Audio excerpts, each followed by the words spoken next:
Neste momento, convidamos do TRT 22 para apresentar o mapa estratégico virtual, assegurar a efetividade da prestação jurisdicional.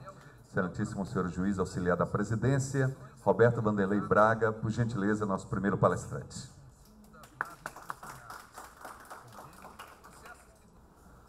Bom dia a todos. Antes de tudo, gostaria de agradecer a acolhida do presidente desembargador Valtécio. A recepção foi muito agradável, ele ontem estava no aeroporto a nos esperar, isso foi muito gentil da parte dele. Agradecer e parabenizar a organização do evento, na pessoa da desembargadora Dalila, os colegas Márcio da Gestão de Estratégia, e toda a equipe que colaborou com esse evento, que está sendo muito exitoso, de pronto, pela organização, pela acolhida, pelos temas. E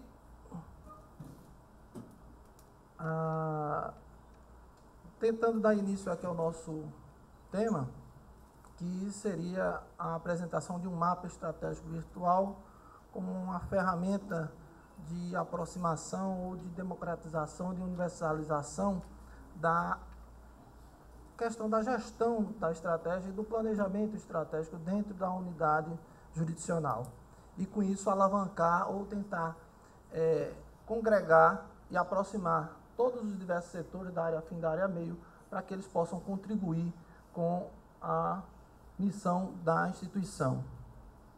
Bom, como surgiu a ideia desse mapa? Em 2013 nós fizemos uma pesquisa interna e nessa pesquisa uma das respostas que foi feita no questionário com relação ao comprometimento e do envolvimento do servidor e do magistrado com a estratégia, ela resultou um pouco deficitária, que, vamos dizer, preocupou como aquilo ali poderia ser piorado, e aí a gente tentou logo abrandar isso e tentar recuperar a credibilidade e a nossa própria estima. Então, nesse contexto, né, as áreas de gestão, como começaram a fazer esse plano, essa pesquisa denotou essa reação dos envolvidos. Com isso, essa pesquisa feita no universo de 425 servidores, no total da força de trabalho, a pergunta, entre outras, tiveram outras, mas essa daí foi que causou mais preocupação. Tivemos um resultado de 26% que não conseguiam se envolver com a estratégia. Então, a necessidade surgiu daí, de identificar esse problema, porque a partir do momento que ele não está envolvido com planejamento, seja ele área fim ou área meio, isso atrapalha todo o desenvolvimento da própria instituição. Então, e para o PEP 2020, nós tivemos essa preocupação. O que nós vamos poder fazer para envolver mais a nossa área? Bom, o PEP 2020 ele foi dividido em 3 grandes etapas. A primeira oficina, com relação aos objetivos, foi no primeiro semestre de 2014. A segunda oficina, com relação aos projetos, foi no segundo semestre de 2014. E aí nós resolvemos fazer esse mapa virtual estratégico para a definição dos indicadores. Depois que nós reunimos e estabelecemos os objetivos, os valores da instituição, nós procuramos ver agora como poderíamos fazer isso com os indicadores. Esse vídeo aí ele procurou resumir a nossa estratégia, nossas ações de desenvolvimento do planejamento estratégico. Planejamento em boas mãos.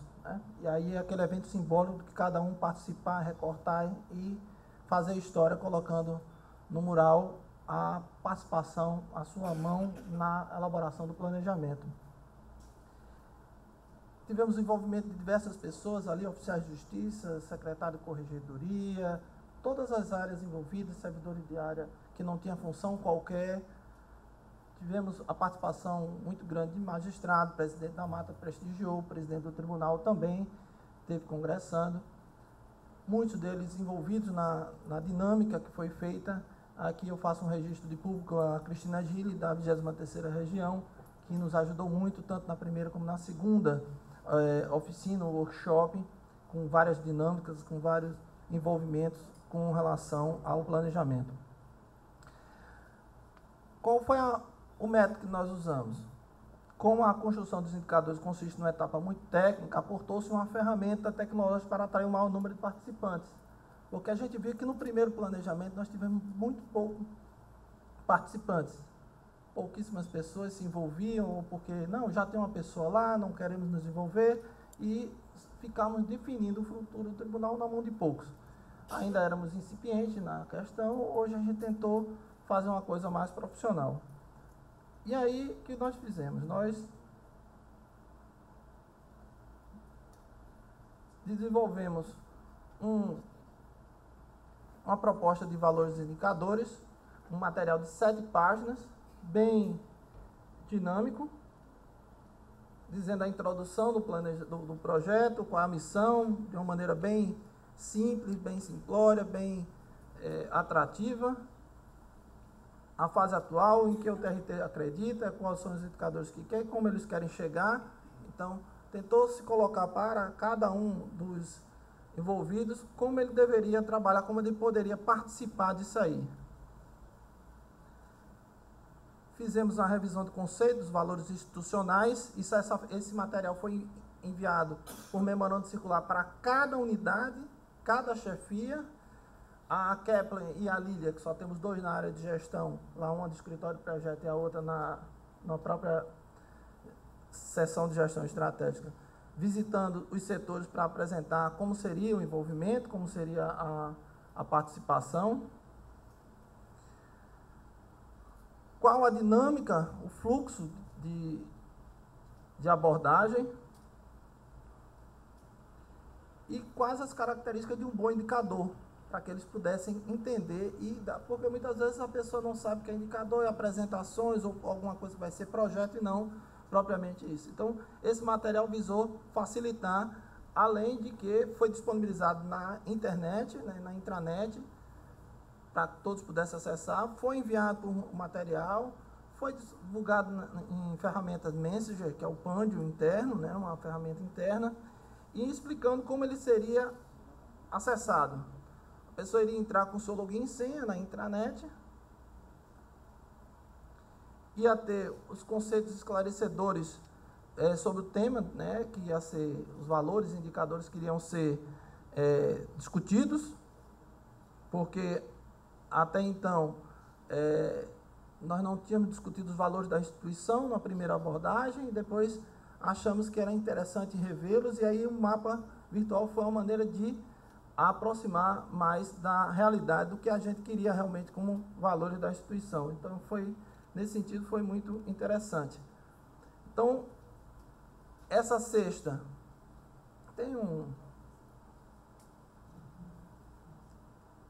laser, não sei se vai dar para ver, está meio desfocado. Tínhamos a primeira proposta de permanência dos valores atual, permanência do valor atual, e tínhamos uma segunda proposta que tinha sido discutido com a equipe de líderes. Apesar de não ter um rigor técnico, né, mas a gente procurou, por exemplo, esse valor número 7, celeridade, eficiência e efetividade, num só valor, embora não seja tecnicamente adequado, mas foi o que o público quis que fosse feito como um valor da instituição em um único elemento. E assim nós mantivemos como proposta. Tínhamos um tutorial com essa seta que explicaria o que é que significaria aquele determinado ponto no projeto. Aqui é o mapa propriamente do nosso tribunal. A pessoa iria verificar o tema, o objetivo. Quando estivesse com esse aqui, que você ainda precisaria preencher. Aqui você já tinha votado, mas você poderia modificar também, né? Então, esses daqui ainda não tinham sido examinados pelo servidor, pelo magistrado. Aqui nós elaboramos uma cesta de indicadores prévios, apenas como sugestão, para que pudesse ter uma ideia, porque às vezes o servidor, o magistrado, ele não tem uma ideia sobre um indicador para um objetivo, um tema estratégico, e nós procuramos colocar alguns indicadores como propostas, mas ele poderia sugerir indicador aqui. Ele poderia clicar aqui, apresentar o indicador, sem se preocupar com a fórmula. Se quisesse colocar a fórmula, já poderia colocar o indicador. Se ele tivesse dúvida, tinha o tutorial aqui. Ele poderia salvar, ou poderia finalizar, porque foi chamado pelo presidente, pelo desembargador, pela chefia. Ele poderia finalizar e voltar em uma outra oportunidade. Então, ele não precisaria começar e terminar no mesmo dia, na mesma hora. Ele poderia pensar, olhar, observar, para depois passar adiante.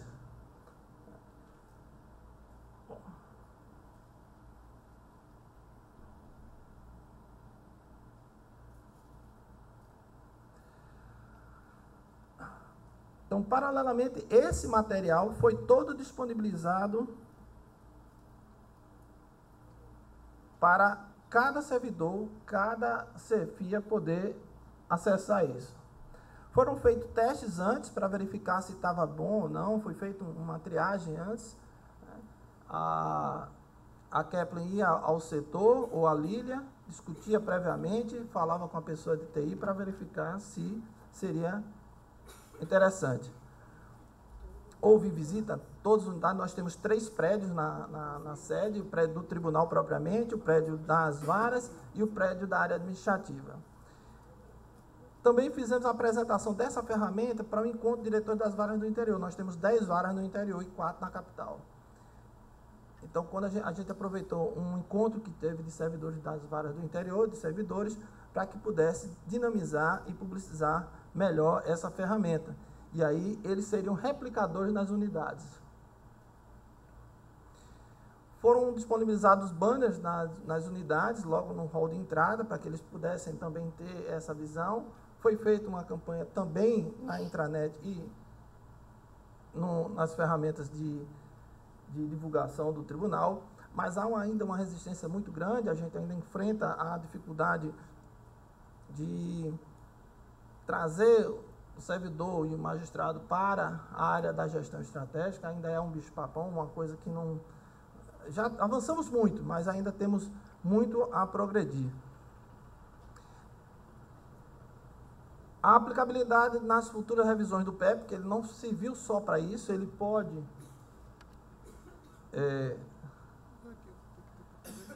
servir para revisão posterior. Ele pode também ser adaptado, quem quiser disponibilizar, a pessoa pode adaptar para projetos de ações que vocês queiram discutir. Então, ela dinamiza isso, pode ser incluído. E 77 servidores foi muito pouco? Bom, pode ter sido 425. Fizemos o nosso trabalho, fizemos nossa campanha, mas em relação ao número inicial, que era em torno de 10, 15 pessoas que queriam se envolver, esse número para a gente foi significativo. Pode não ter sido em termos absolutos, mas em termos comparativos ele foi muito bom para a gente que está na área. Quer dizer, ainda conseguimos alcançar um pouquinho mais de gente. Otimizou e universalizou o acesso dos magistrados e servidores na etapa da construção dos valores e indicadores do planejamento. Como nós dissemos, tudo isso era discutido com a equipe de líderes, a equipe de líderes ampliada, e nós queríamos ampliar a equipe de líderes ampliada, porque a equipe de líderes ampliada são todos os CJs, todos os chefias que participam do tribunal. E a gente queria colocar isso também para outros servidores, que eles pudessem se engajar. Pelo menos não poderiam depois ter a desculpa de dizer: eu não fui chamado, eu não pude participar, eu não pude integrar o planejamento. Essa foi a nossa principal preocupação, de tentar trazer. Vamos trabalhar ainda, temos a oportunidade de revisão, então essa foi a nossa proposta inicial. Bom, aqui era a demonstração, né, de como haveria a enquete, qual seria a necessidade do indicador. A pessoa já está no ambiente. Aqui teríamos a primeira proposta de indicadores. Se você clicar aqui, é essa proposta que você vai apresentar. Se você clicar nessa, essa é que você vai querer. você salvaria o foram escolhidos, ótimo. Passa para a próxima tela, tem um quadro a seguir com o Balanced Scorecard, explicando qual é a metodologia. Aqui, quando está com um sinal, com um lápisinho, é onde você está o tema. Se você clicar nesse outro, você está nesse tema agora. Aqui você já voltou, já está com verde, está ticado, mas você pode alterar. Aqui é onde você está preenchendo. Aqui é onde você ainda vai preencher. Aqui, se você quiser o tutorial, ele explica o que é o objetivo, né? O objetivo selecionado, tem todas as legendas e quais seriam os passos. Né? Aqui você poderia passar para cada indicador e aqui teria a sugestão ou o número, aqui, número de ações de cidadania por ano. Você poderia colocar número de ações, aí o servidor poderia dizer, não, eu não acho que é interessante o número de ações, e sim número de pessoas atingidas. Ele poderia chegar aqui, fazer a sugestão e colocar número de pessoas e enviar a sugestão. Se ele quisesse colocar a fórmula, poderia. Se ele não quisesse colocar a fórmula, ele não colocaria. Ao final, nós teríamos a votação da melhor maneira. Então, aqui é onde a gente teria aqui, ó, já ficou verde, votamos, e aqui ficou ainda a votar. Desculpe a intromissão e acredito mais uma vez ao aspecto da doença. Tem uma pergunta. Agora, é a questão dos indicadores. Eles receberam, os servidores, todo mundo recebeu uma cartilha, tudo bem? Receberam sim, toda aquela orientação, né, para participar. Teve um material prévio dizendo o que era indicador, qual a função e qual a importância antes. Aí vocês tiveram, assim, alguma dificuldade quando receberam essas ideias de indicador, novos indicadores? Tiveram alguma, assim, porque às vezes é o que acontece, mesmo a gente passando, como é um tema realmente ainda... Vieram muito em termos de ações, ou de projetos, exatamente, e aí a gente tentou enquadrar, né? Enquadrar isso de acordo com a estrutura do plano. A gente deixou numa cesta lá de catálogo para a gente poder dizer, olha, isso foi votado no planejamento, no mapa virtual. Aí a gente já poderia, alguns projetos que antes a gente tinha feito no workshop, e tinham alguns parecidos que a gente poderia agregar ou otimizá-los. Perfeito. É justamente nesse ponto que eu queria tocar, porque às vezes vem com o conceito, vem a forma, é diferente do conceito, aí você enquadra e aproveita aquela informação, não descarta. E fala, dá feedback, porque é importante dizer, olha, você participou, mas foi enquadrado aqui, olha, sua participação, nós fizemos assim, parecido no tribunal, foi assim, de forma bem participativa no TRT8, e vieram muitas ações, coisas tático-operacionais que não entraram na nossa estratégia, mas vão ser aproveitadas quando formos alinhar as outras áreas do tribunal. Então, aquelas ideias que foram colocadas, coletadas, elas já vão fazer parte de uma gama de ações que vamos enquadrar quando formos fazer o planejamento da comunicação, da TI, e outras áreas do tribunal. Sim. É interessante aproveitar isso. A gente pegou isso aí, colocou num mapa, numa cesta lá, até para discutir com a presidente na priorização dos projetos, das ações. Disse, olha, as pessoas quando votaram aqui, colocaram esse tipo de sugestão. Então, esse é uma reivindicação que está sendo colocada. Então, nós temos esse projeto que agrega esse valor aqui. Perfeito. Obrigado.